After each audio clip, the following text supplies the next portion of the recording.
اعوذ باللہ من الشیطان الرجیم بسم اللہ الرحمن الرحیم۔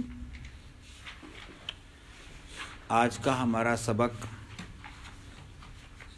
سورہ صافات اس کی آیت نمبر 6 سے ہے جی، اور جس موضوع کا تذکرہ ان 6 سے 11 نمبر آیت میں اللہ تبارک و تعالیٰ نے کیا ہے،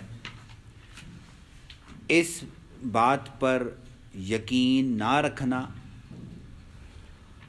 اور الٹا یقین رکھنا، یہ دو الگ چیزیں ہیں کہ جیسا رب نے یقین رکھنے کا حکم دیا ہے ایسا یقین نہ رکھنا، اس کے برعکس اپنی مرضی کا یقین رکھنا وہ ایک الگ چیز ہے، اور سرے سے اس کو نہ ماننا یہ گناہ یا یہ سمجھ لیں کہ غلطی یا کوتاہی شمار نہیں ہوگی اللہ کے ہاں، یہ کفر کے درجے کا معاملہ ہے کہ جو ان چیز میں غلطی کرے گا اللہ تعالیٰ کے ہاں پھر وہ کفر جیسے عظیم گناہ کا مرتکب ہوگا جی۔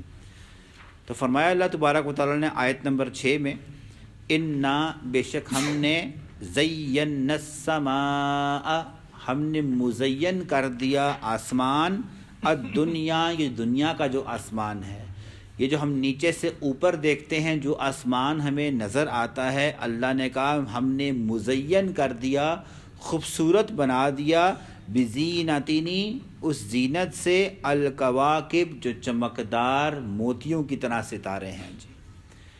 ہم جب رات کو آسمان کی طرف دیکھتے ہیں تو اللہ نے کہا میں نے آسمان دنیا کو چمکتے ہوئے نگینوں اور ستاروں سے مزین کر دیا، خوبصورت بنا دیا جی۔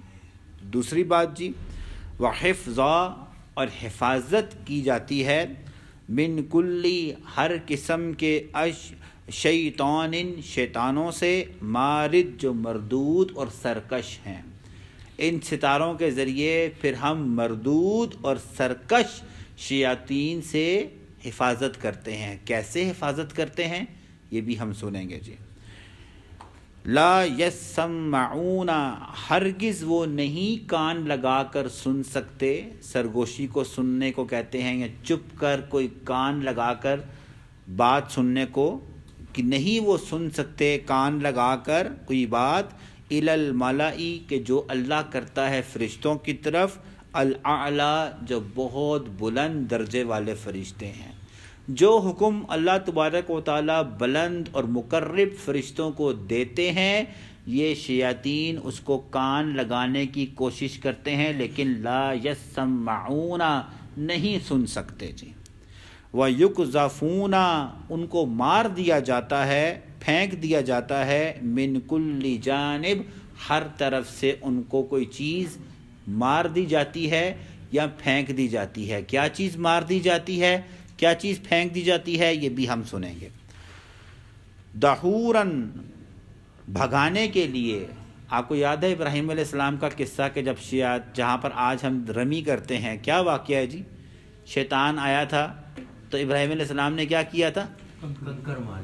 کنکر مار کر اس کو کیا کیا تھا؟ بھگایا تھا۔ تو اللہ نے کہا اسی طرح ہم کیا کرتے ہیں، کنکر مار کر کیا کرتے ہیں جی، ان کو بھگاتے ہیں۔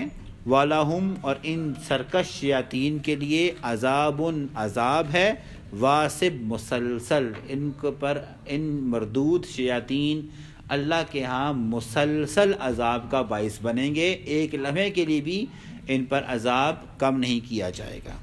ہاں الا من خاطفہ سوائے اس کے، من خاطفہ کہ وہ اچک لیں، الخطفتہ کوئی اچکنے والی بات، فَأَتْبَعَهُ پس اس کے پیچھے لگا دیا جاتا ہے، شہاب ایک شعلہ، ثاقب جو چمکتا ہوا ہوتا ہے۔ جب یہ کان لگانے کی کوشش کرتے ہیں شیاطین آسمان سے کہ کوئی بات سن سکیں، اللہ نے فرشتوں کو کیا حکم دیا ہے، تو کوئی تھوڑی سی بات ان کے کیا ہوتا ہے یہ سن پاتے ہیں، ٹھیک ہے، اور اتنے میں کیا ہوتا ہے ان کے اوپر ایک شہاب ثاقب شعلہ، چمکتا ہوا شعلہ ان کو مار دیا جاتا ہے جی، ٹھیک ہے جی۔ آخری آیت جی، پھر ہم اس کی ساری تشریح سنیں گے جی۔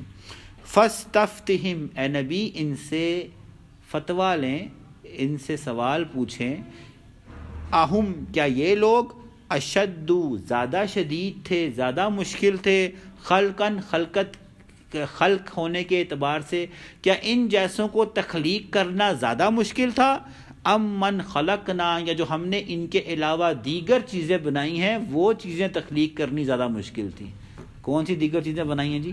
کائنات ہے، سورج ہے، پہاڑ ہیں، دریا ہیں، انسانوں سے کئی گنا اونچی اور طاقتور مخلوقیں ہیں۔ اللہ نے کہا ان سے پوچھیں کیا یہ 5 فٹ 8 انچ کا انسان رب کے لیے بنانا مشکل تھا، یا اس سے بڑی بڑی جو اللہ نے کائنات، سورج، چاند، ستارے اور پتہ نہیں کتنی کہکشائیں اللہ نے بنائے ہیں، کیا وہ بنانے میں مشکل ہیں؟ اللہ کے لیے تو کوئی بھی مشکل نہیں، لیکن ہمیں اللہ نے کمپیئر کرنے کے لیے کہا ہے کون مشکل ہے جی؟ یہ کائنات بنانا بہت مشکل ہے، اس پہ ستارے، دریاؤں کو بنانا، پھر پہاڑوں کو بنانا۔ آج سائنس کہتی ہے جو باہر پہاڑ نظر آ رہا ہے یہ صرف 30% نظر آتا ہے، 70 زمین کے اندر ہوتا ہے۔ ٹھیک ہے جی، یہ بنا جی، تبھی تو اللہ نے اس کو کہا نا، ہم نے وجعلنا الجبال اوتادا، ہم نے پہاڑوں کو میخ بنایا، کیل بنائی۔ کیل کیسے ہوتی ہے؟ جب مضبوطی کے لیے اس کا ہمیں 60% حصہ دیوار یا لکڑ میں گھولنا پڑتا ہے، تب جا کر وہ کیل کیا ہوتی ہے؟ مضبوط ہوتی ہے۔ تو اس آیت پر بڑے بڑے سائنٹسٹ نے کیے تجربے اور کہا کہ دیکھیں صحیح، اللہ نے پہاڑوں کو کیل قرار دیا ہے، ان کی جڑیں کتنی جاتی ہیں۔ تو ان کے علم ختم ہو گئے تھے ان کی جڑوں تک پہنچنے میں، کہ یہ تو ہمیں جو K2 ہے، اگر یہ تقریباً 9 کلومیٹر جو ہے نا وہ باہر ہے نا، تو 3 گنا 27 کلومیٹر زمین کے اندر ہے، تقریباً زمین کے اندر ہے، مطلب جتنا حصہ باہر اس سے 3 گنا زیادہ، یعنی کہ 70%، 65 سے 70% یہ نیچے ہے جی۔ تو اللہ نے کہا یہ تخلیقیں مشکل ہیں، یا 5 فٹ یا 8 انچ کا انسان جو ہے بنانا مشکل ہے؟ پھر ساتھ ہی کہا تم اپنی تخلیق کو دیکھو، تمہیں اللہ نے بنایا کس سے ہے؟ انا خلقناہم، ہم نے تم کو تخلیق کیا ہے، من طین لازب، ایسی تین مٹی سے، لازب جو چپک جاتی ہے۔ میں نے آپ کو بتایا تھا مٹی کی اقساموں میں سے تراب ہے۔ تراب کس مٹی کو کہتے ہیں؟ خشک ڈسٹ کو کہتے ہیں، جو ہوا سے اڑ جاتی ہے، ٹھیک ہے نا، اسے تراب کہتے ہیں۔ جب اس مٹی میں پانی مل جائے، بارش مل جائے، تو کیا بن جاتا ہے؟ کیچڑ بن جاتا ہے۔ اگر کوئی گرے انسان تو وہ چپک جاتا ہے، تو یہ اس گارا، تو جس کو ہم طین لازب کہتے ہیں، کہ یہ ہم نے انسان کو ایسی مٹی سے پیدا کیا جو چپک جاتی ہے۔ یعنی مطلب کیا ہوا؟ اللہ نے پہلے مٹی لی، مٹی میں کیا کیا جی؟ مکس کیا، کیچڑ بنایا، جس کو عام زبان میں کیچڑ کہہ سکتے ہیں۔ پیچھے پہ اللہ نے اور لفظ بنایا تھا، ہما مسنون، ہم نے کہا تھا اللہ نے بدبودار مٹی سے۔ جب اس کیچڑ کو چھوڑ دیا جائے نا تو کیا ہوتا ہے؟ بدبو سی آنا، مٹی کی جو بدبو ہے وہ آنا شروع ہوتی ہے۔ اس کا مطلب اللہ نے پہلے ہمارا آٹا گوندا، ٹھیک ہے، اس کیچڑ کو کیا کیا؟ رکھ دیا۔ جب اس میں سے کیا ہوا؟ بدبو آنا شروع ہوئی، تو پھر آگے نے کہا کہ جب بدبو آئی اس کے بعد پھر اگلے الفاظ ہیں کہ جو خلق الانسان من صلصال کالفخار، پھر جب اس مٹی کو سکھایا جاتا ہے تو وہ کیا کرتی ہے؟ آگ کے اوپر اینٹ میں کھن کھن، یا گھڑے کے اندر گھن کھن کی آواز آتی ہے، کھن کھناتی مٹی جو ہے اس میں سے جو ہے وہ، اور یہ کھن کھن کب کا ہوتی ہے؟ جب اس کو تپایا جاتا ہے آگ کے اوپر۔ اس کا مطلب ہے ہمیں ہماری مٹی کو پھر اللہ نے کیا کیا؟ پکایا، اور پک کر وہ ایک ٹھوس جو ہے نا کھنکھناتی ہوئی مٹی میں کنورٹ ہوا۔ تو یہ انسان کی مٹی کے مراحل تھے۔ تو اس میں جو اللہ نے جو مرحلہ تذکرہ کیا کہ ہم نے انسان کو چپکنے والی گارا والی مٹی سے پیدا کیا۔ اب آتے ہیں ان آیات کی طرف جی۔ اللہ نے کہا ہم نے ستاروں کو 3 مقاصد کے لیے پیدا کیا ہے جی۔ پہلا مقصد اللہ نے یہاں پہ بیان کیا، انسان اندھیرے سے ڈر جاتا ہے جی۔ اگر آسمان کالا سیاہ ہوتا، اب تو ہمارے پاس روشنیاں ہیں نا، بلب ہیں تو روشنی، ہم اوپر آسمان کی طرف دیتے، یقین کریں خوف سے ہمارا کلیجہ پھٹ جاتا اگر ہمارے سر کے اوپر کیا ہوتا؟ گپ اندھیرا ہوتا، ٹھیک ہے۔ اللہ نے کہا اندھیرے میں دیکھتے ہیں اوپر، اللہ نے کہا چمکدار چمکتے ہوئے موتی چمکا دیے، وہی جو اندھیرا ہے وہ خوبصورتی میں مزین ہو گیا، انسان خوف نہیں کھاتا جی، ٹھیک ہے۔ اللہ نے کہا پہلا جو ہے نا یہ۔ دوسرا مقصد اللہ نے دوسرے کا بتایا جو یہاں پر نہیں ہے، پیچھے آپ سن کر آئے ہیں، فی البر والبحر، کہ یہ ستارے تمہیں خشکیوں میں اور تریوں میں تمہیں سمت کا تعین دیتے ہیں تاکہ تم اپنی منزل سے بھٹکو نہ. آج بھی ان کی جدید قسم کمپس نیڈلز ہیں جو تمام بحری حضرات جو بحری سفر کرتے ہیں ان کے پاس وہ کمپس نیڈل ہوتی ہے سوئی والی، جس سے ان کو نارتھ ساؤتھ اور ایسٹ اور ویسٹ کا کیا ہوتا ہے جی پتہ چلتا ہے جی. تو دوسرا مقصد ہے کہ صحراؤں میں اور سمندروں میں جب تم سفر پہ ہوتے ہو تو یہ ستارے تمہیں تمہاری منزل کا تعین دیتے ہیں تاکہ راستہ بھٹکو نہ تم جی. اور تیسرا مقصد کہا کہ جب اللہ نے کہا کہ یہ شیاطین اللہ تعالیٰ حکم دیتے ہیں فرشتوں کو، ٹھیک ہے، تو یہ شیاطین چڑھنے کے لیے آسمان پر جاتے ہیں ان حکموں کو سننے کے لیے. تو اللہ نے کہا کہ فوراً کیا ہوتا ہے جی ایک چمکدار ستارہ رجم جسے کہتے ہیں، ٹھیک ہے، مار دیا جاتا ہے. اور اکثر اوقات آپ رات کو کبھی دیکھیں ٹوٹتے ہوئے تارے کی ایک لائن سی نظر آتی ہے، ٹھیک ہے. ہندوازم میں تو یہ کہ بھائی اس ٹوٹے ہوئے تارے کو دیکھ کر کیا کہتے ہیں جی جو دعا مانگو وہ کیا ہوتی ہے ہمارا، یہ نہیں ہے جی، ٹھیک ہے جی. یہ قرآن کے مطابق کوئی شیاطین کیا ہوتے ہیں جی اوپر چڑھنے کی کوشش کرتے ہیں، ٹھیک ہے، اللہ اور فرشتوں کی گفتگو سننے کے لیے. اللہ تعالیٰ کی طرف سے کیا ہوتا ہے جی یہ چمکتا ہوا ستارہ رجم کر دیا جاتا ہے، اس کو مارا جاتا ہے تاکہ گیٹ آؤٹ، دفع ہو جائے، تو نیچے ہی ہے نیچے ہی.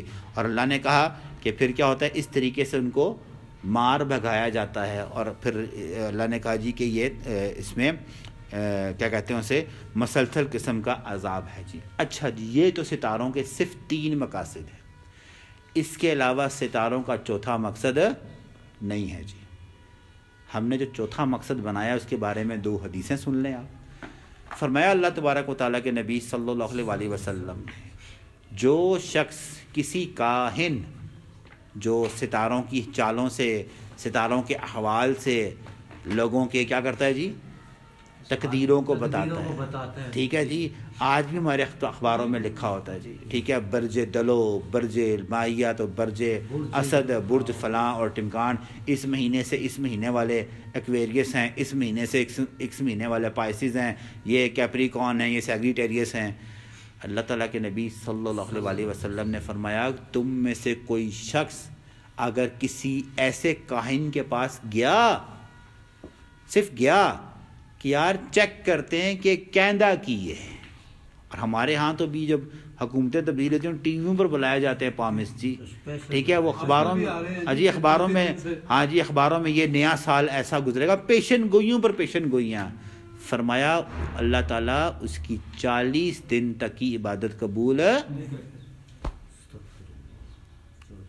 40 دن کی نمازیں اللہ تبارک و تعالیٰ.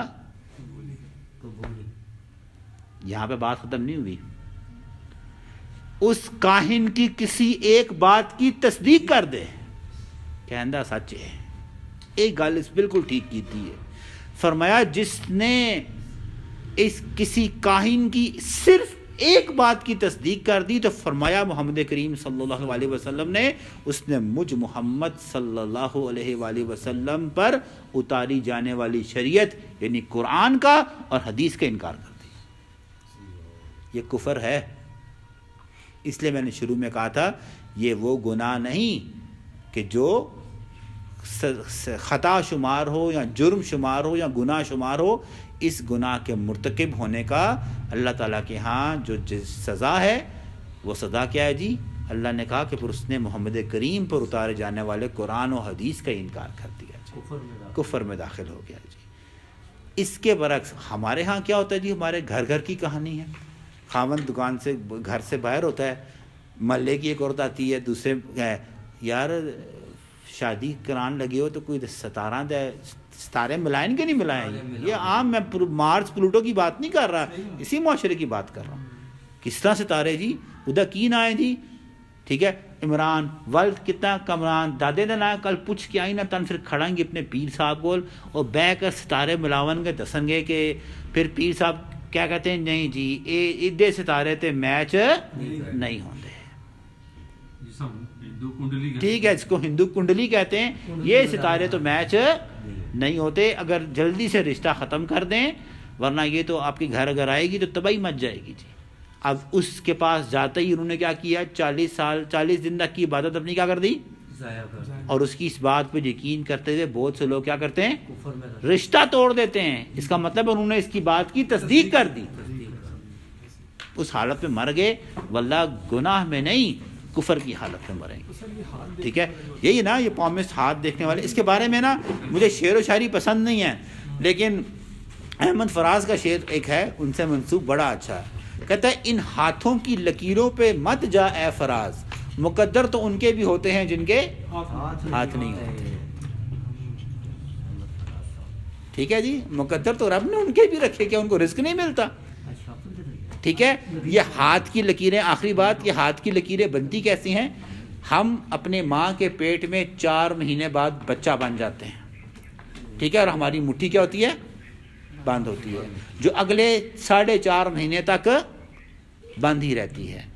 جب ہم دنیا میں ماں کے پیٹ سے آتے ہیں نا, تو ہم اپنی مٹھی جو کھولتے ہیں تو وہ جو 4.5 مہینے دیکھیں جو مٹھی بند تھی نا, جو لائنیں پڑی تھیں, یہ کیا تھی؟ یہ میرے ہاتھ کی لائنیں بنی ہیں. سائنس یہ کہتی ہے لائنیں ایسے بنی ہیں. آپ بھی دیکھیں, اپنا مٹھی بند کریں, یہ دیکھیں میں مٹھی بند کروں گا, جو لائنیں ہیں یہ شرنگ اور ہاتھ یہیں سے بند ہوگا. جی دیکھیں یہ ساری وہ جو رنکلز پڑے ہوئے ہیں, یہ وہ رنکلز ہیں جو میں اور آپ اپنے ماں کے پیٹ میں 4 مہینے میں پورے ہوئے تھے, اور اگلے 5 مہینے میں ہماری مٹھیاں کیا تھیں؟ وہ بند تھیں. یہ ان کی وجہ سے لائنیں بنتی ہیں. ان میں کہاں سے مقدر آ گئے؟